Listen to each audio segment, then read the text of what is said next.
Am I the a-hole for kicking my parents out of my brother's birthday and refusing to give up my siblings? I, 25 male, live in a house of mine with my little siblings, 15 male, 12 female, and 11 male. My parents, 44 male and 43 female, got divorced 3 years ago. My father left to be with his lover. Then a month later, my mom showed up in my house. It is an inheritance. To ask me if I can have the kids for 2 days or 3 until she settled down. Because she was moving down to her boyfriend's house as well. It's been 3 years now, and all my siblings get from them is a visit once a week. They pay child support, doesn't help that much, but I haven't taken them to court. Now, 2 weeks ago, my brother turned 15. I hosted a party, my parents helped us to buy the cake and the sodas, and I invited them because, after all, they are still their parents. But I specified on the invitation that I didn't want to see their spouses because I simply don't like them. Anyway, they came with their spouses and stepchildren. I didn't say anything because I didn't want to make a scene. After all, it wasn't my birthday, and if my brother was okay with it, I was too. Everything became a mess at the family photo. I said I wanted a picture of me and my siblings together. My parents couldn't help in making it about them. My mom requested that her stepson should be in the picture too because he is also family. And my dad said that his stepdaughter should be there too, but also his wife because she's carrying a baby. I was shocked because of those random and nonsense comments. So I just couldn't keep it in and told them that they were selfish, irresponsible, narcissistic, terrible parents, and their requests were out of the question since those kids, I have nothing against them, are not our family. It will never be. I also told my dad he should have a vasectomy and not allowed to have more kids. Then I screamed, "And if you think I'll raise this too, you're wrong." My mom started crying, calling me rude. My dad's wife cried too, so I kicked them out. My siblings told them to go, so they both accused me of turning my siblings against them and were trying to take them by force, but they refused. Now, my mom and dad said they'll go to court to have custody back because I'm a bad example of disrespect and irreverence. In my country, the legislation allows my siblings to decide who they want to live with, and they say they'd pick me. My grandma, father's mother, said I should not have restrained my parents' authority over my siblings, and it's not my job to take care of them and that I should give them up to let my parents be responsible again. My father's brother said that I was the a-hole for making my mom and a pregnant woman cry. So am I the a-hole here? Now for the top comments. Not the a-hole. Not even close. Deadbeat parents that abandon their kids can GTFO. You do you, young man, and keep those kids safe, just like you've been doing for 3 years. Best of luck to you. Agreed, and I would so take them both to court for proper child support. Not the a-hole. Your mother left her own children to be on their own and forced you to take responsibility. The same with your dad. Your little sibling are old enough to understand how you feel and probably feel like you do, left behind. I don't feel left behind because I can't miss what I never had. They didn't raise me. It was my mom's mom because they were too young and had to finish high school. But my siblings really feel left behind. Wait, so having kids they then abandon is a pattern with these people? Why even have kids? I have no idea why they keep having children, since it's proven they are not the best parents. I'm just sorry for the little child coming. I hope the new baby doesn't run the same luck. Not the a-hole. You should seek legal custody of the minors though, and an actual support order from your courts. OP, you really do need to make this legal.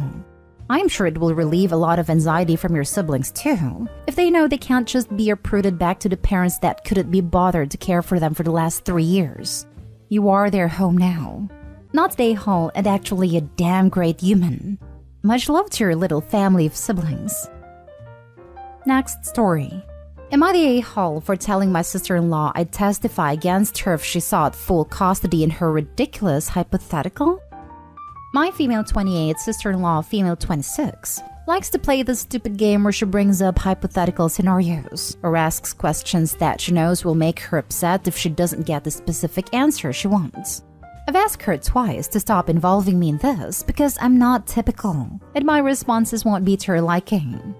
One of these scenarios, and she's serious about it, is that my brother should get an apartment where we currently live, so he can continue to work and provide for her and their kids, while she moves to a completely different state to live with her family. She's brought this scenario up with me at least 3 times and other family members even more. My brother is obviously against it. She doesn't want a divorce, she just wants this living arrangement. I asked who would have the kids, and she said she would expect to have them full-time because they are her kids. That he can come and fly and visit on his days off whenever he can squeeze it in. He is in a demanding field. This means maybe once a month, if that. I said that was messed up, and that nobody should interfere with a parent's access to their children unless the parent is truly dangerous and bad for the kid.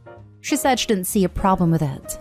I told her that even though I love her, I'd encourage him to petition the court to at least get 50-50 custody. She lost it saying nobody will take her kids from her, that they belong to her. This is where I got pissed/snapped. She said, I wish he would take me to court. I have some dirt on him and I'd be happy to air everything out. Before this, it was just a stupid hypothetical, but this threat made me upset. And I told her I'd 100% be a character witness against her having them 100% of the time, especially given the way she talks about her dad, who she wants to live with, being mentally abusive, and that she refuses to seek therapy even though she admits she has problems that manifest in some very unhealthy behaviors/choices. That my brother deserves to be in his kids' lives 50% of the time if she wants to unnecessarily tear apart her family, and she could have them the other 50%. She told me to mind my business and not get involved. That it's between her and my brother and I have no right to insert myself in custody issues. After that, I was over it. Anytime she tried to prolong the fight with me, screaming at me, I just kept repeating, don't ask for my opinion on things if you don't want to hear the answer, as I packed my things and left. So, am I the a-hole for saying I testify against her in this ridiculous hypothetical she brings up all the time? After sitting on it for a bit, I feel somewhat bad for openly saying it, and angry at myself for feeding into her game that I constantly try to avoid playing. Even more so for getting visibly angry at a frigging hypothetical. But the truth is, if my brother tried to do that to her, I'd tell him the same thing. Now for the top comments. Not a hole. Jesus. I recommend telling your brother about this. She's crazy. He called me immediately after to ask what happened. I told him, but he knows she's brought this up to other people. He's aware she likes to rage bait with hypotheticals and questions she knows she won't like and he just ignores it. He's very stoic, not philosophical version, and so he can look past it without an emotional response. To him, it's not real. And if it becomes real, he will take methodical steps to ensure his needs are met. This happened like 2 days ago and I just had been ruminating on it. But the same day, one of the first things she said to me was, if we didn't have kids, do you think your brother would still be with me? I just told her to stop, and I'm not playing this game. I told her these questions highlight an extreme sense of insecurity, and that she needs to seek help to understand why she feels this way and work to resolve it. I can't count how many times I've told her she needs therapy. She has a tremendous amount of positives, but her unwillingness to seek help blocks her full potential. Then again, I'm constantly telling everyone they need therapy. I myself have a lot of trauma and mental health issues, which is why I have gone through extensive therapy and continue to seek it out. I also take medication. I am disappointed in myself because I completely backtracked in my emotional regulation during this discussion. Not stay home. I don't think it's hypothetical anymore. The first time she brought it up, maybe, but not now. Your brother should prepare for this to possibly happen. Does she take the kids go and visit her parents without him? She may go and not come back. I think that's why I got upset. The first time I heard it was when I was staying with my mom a couple of years ago and she brought it up to me upset that she said it. I told her how I would have handled it. The first time she brought it up to me was unprompted, and she was talking to me as if my response would obviously be, that's a great idea. I don't know why my brother wouldn't agree to it. This all started because I was talking about how I want to live separately from, but close to, any future partner I have for an extensive number of reasons. I listed the positives and mentioned how some of my friends who live with their partners started considering the pros of doing so with their own partners, but would never push this arrangement now because it is not their original agreement with their partner. She agreed and then brought up the scenario again.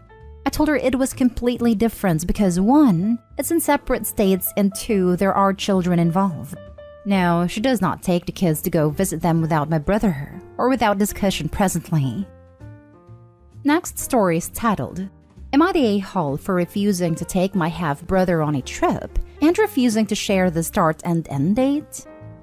My sister Pam, 29 female, and I, 22 female, are from our dad's first marriage. I live currently with Pam in another city while my dad, stepmom, and half-siblings stayed in our family home. Pam and I love to vacation, and I work extra jobs to save up so we can travel together. I want to mention I really do love my half-brother, 18 male, but I'm way closer with Pam.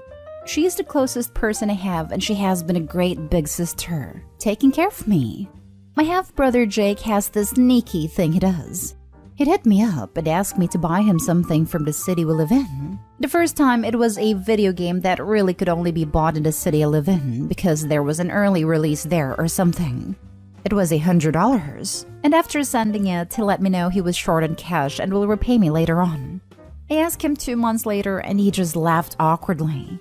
I decided to let it go. He did it a few more times, pressuring me to buy stuff and send them over and never paid. On to the issue. Jake called me and asked if he could join Pam and I on our trip. I said sure, but our parents should buy him the ticket and pay for the hotel stay. Jake told me I can pay for it and he will pay me back. I told him I won't because that's over $600, and that's literally all I have left. He got annoyed and told me he'd pay. I said great, then do it and you can join. He got mad and said I was a bad sister for not paying now, as tickets or hotel availability might be gone in the next days, and I could clearly ask Pam to chip in. He said I'd do it for Pam, so I should do it for him. I felt bad, but refused again. He called me an a-hole and hung up. My stepmom and dad called and urged me to just book the hotel, which can be paid in full later, but I refused again. I said Jake should pay whatever Jake needs to pay.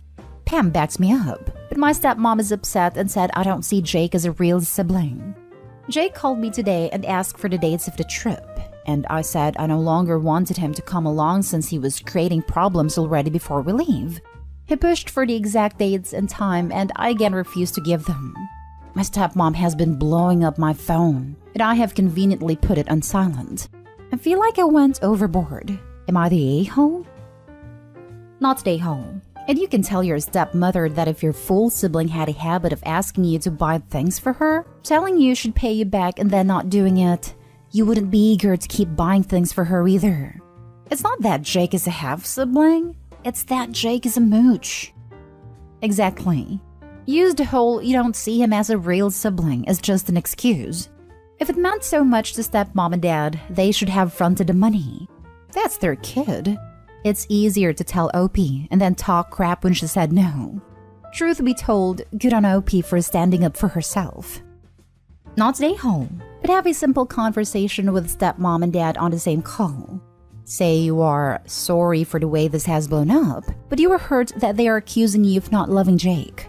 Explain how Jake has been taking advantage of you with the purchases. Exact amounts would be great. I've bought 4 things to the tune of $280 he still has yet to pay me for. And remind them you support yourself. Work extra jobs to be able to do that. And he created your lack of trust of being paid back. You don't appreciate being made out to be the bad guy when all you are doing is being practical and financially responsible as they taught you. If they want him to go, and they'd like you to pay up front and let him owe them the money, you might reconsider. But being blamed and badgered for his actions, and for him not learning the same financial responsibilities, is not helping. Now for the last story. Am I the a-hole for not taking my niece and nephew with me on a trip to Colorado and refusing to change my plans to be able to bring them? I grew up in Colorado and we moved to boring Ohio before I could finish climbing all of the 14,000 feet peaks and try to make it back every year or a few times a summer so I can knock the rest off my list. I have 9 left. Ellingwood, Blanca, Little Bear, Sunlight, Aeolus, Windham, Red Cloud / Sunshine, and my planned finisher, San Luis. The first 6 of these listed peaks are difficult climbs. The first 3 require a long backpacking trip in, and the second 2 do as well, at a train that may or may not run. Little Bear is considered one of the most difficult and dangerous, requiring ropes and helmets for most climbers. My brother heard that I'm planning a trip to Colorado and he wants me to take his kids with me. I said no flat out. I explained which mountains I planned, and he should have gotten the hint. But he told me that I should just switch the order I do them in and bring the kids with me in San Luis. I've planned a moonlight hike for San Luis forever. I want it to be just me in the sky. My brother has been saying that I don't spend enough time with the kids, that I make plans without considering anyone else's feelings or wants, and that I am stuck in adolescence and refuse to root in reality. The issue, I guess, is that he can't give the kids a full vacation this year because he's stuck at work, as is his wife. They don't have another option and are begging me to take the kids. Here's the thing. I'm a 26-year-old guy. I love my niece and nephew, but I have no interest whatsoever in changing my plans to bring kids with me on a trip. I plan to hike, drink beer at all the near breweries, go to some baseball games with friends I haven't seen in years, probably hook up with fit people because the options in Ohio are depressing AF, etc. I don't want to cut those plans to do a bunch of kid-friendly stuff. They expect me to just give up my trip and take the kids on the hiking equivalent of the bunny slopes. And I'm getting so much grief from all of my family about it, including my mom who said she agrees with my brother and that it's time to settle down. He also complained that the kids complain that they don't see me enough, which is crazy because I'm over at their house every few weeks. I haven't told anyone yet, but while I'm back in Colorado, I'm going to look for a place to live comfortably. I don't want to live in boring Cincinnati, Ohio for the rest of my life. This is a different issue, I guess. Anyway, am I the a-hole for not taking my niece and nephew out to Colorado with me because their parents can't do it? Not the a-hole. I like how settling down apparently means take care of someone else's responsibilities. I'm sure your niece and nephew say they wish they saw you more often. You are probably more fun than their own parents. That doesn't mean you have to take them on vacation or do anything else their parents are responsible for. Go live your life. Sounds to me like brother is jealous of the child-free / burden-free life OP is enjoying. That I make plans without considering anyone else's feelings or wants, and that I am stuck in adolescence and refuse to root in reality. In other words, stop doing fun things by yourself, because if I can't, then nobody should be able to. Not stay home, obviously. Go enjoy life. Not stay home. And why on earth would you take anyone's kids mountain climbing with you? You don't say how old the kids are, but based on your age, I'm going to assume they are far too young to go mountain climbing. Also, what kind of unreasonable a-hole expects a 26-year-old uncle to take a couple of little kids for a couple of weeks, out of state anyway? This is ridiculous. Go climb things and have fun. They're 13 and 16, so definitely not too young, but neither of them are even in physical condition to do this.